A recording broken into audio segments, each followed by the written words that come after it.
Let's talk about why you're losing sleep over people who don't even know you exist.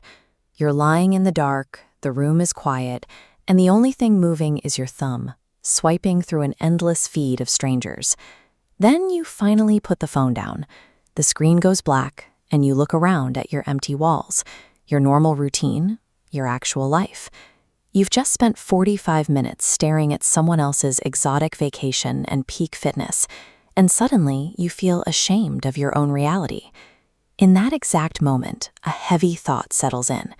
You convince yourself that because you aren't a 20-something millionaire traveling the world, you've somehow wasted your time. You assume you're failing. Here is the real danger of that habit. It paralyzes you. When you constantly measure your everyday existence against someone else's peak achievements, you feel so far behind that the drive to put in the work just vanishes. Your brain is remarkably efficient at learning bad logic. It looks at the massive gap between you and that stranger and calculates a flawed equation. Someone out there is already perfect, so why bother trying at all?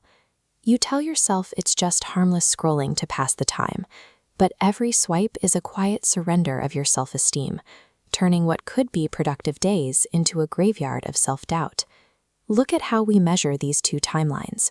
You're comparing your messy Chapter 2 to their polished Chapter 20, judging your progress against someone at the summit. What the smooth data up top hides are the skipped pages, bot followers, and the shortcuts. Social media is a carefully edited audition tape. It is a performance designed to show you strictly what they want you to see, not what actually exists. You see the flawless beach photo, but you miss the relationship breakdown that happened off camera. You see the massive career promotion, but the panic attacks and burnout are completely cropped out. Measuring your raw, unfiltered Tuesdays against someone's highly curated highlights guarantees you will lose every time. It is an impossible standard that actively dismantles your mental health. There is a practical way to fix this. You have to stop treating the internet like a mirror and start treating it like a museum. When you walk into an art gallery, you enter a space built for observation, not competition. You walk the halls, look at the exhibits, and appreciate the work. You observe the beauty on the wall, and you move on, without feeling like a failure because you didn't paint it yourself. You don't stand there and cry because you aren't Picasso. You don't punch the gallery wall in frustration because another artist had immense talent. You look at a self-portrait by Van Gogh, acknowledge his skill, and then simply go home. You can do the exact same thing when you see someone building a successful business or showing off a great physique online. That piece of content exists on its own separate path. It is not your timeline. Acknowledging someone else is doing well should never become a weapon used against your own self-worth. Breaking this habit requires a strict 3-step defense mechanism to protect your brain. Step 1 is a ruthless purge of your feed. If an account makes you feel inadequate, mute it or hit unfollow. Your attention is your most valuable asset, and you cannot afford to spend it on content that drains you. Step 2 requires you to build momentum before you let the digital world in. Create before you consume. Write a journal entry, go for a run, or work on a project for 30 minutes before you open a single app. Step 3 is a question you must ask yourself every time you feel envious. Would I trade my entire life for theirs?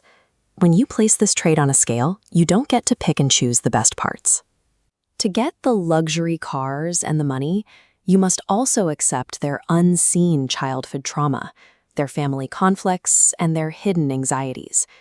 When you force yourself to weigh those hidden costs, the math changes.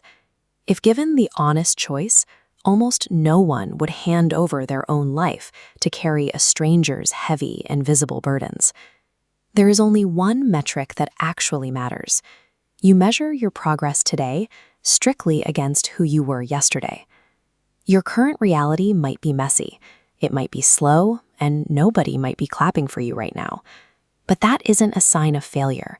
It is the very real, unglamorous process of growing at your own pace and healing from things no one else knows about. Choosing to step back from the constant digital performance takes profound strength. Every single second you spend dwelling on a stranger's highlight reel is a moment stolen directly from your own potential. The quiet, unedited version of your life is the only one worth fighting for. Shut out the noise, close the app, and get back to building the only reality that actually belongs to you.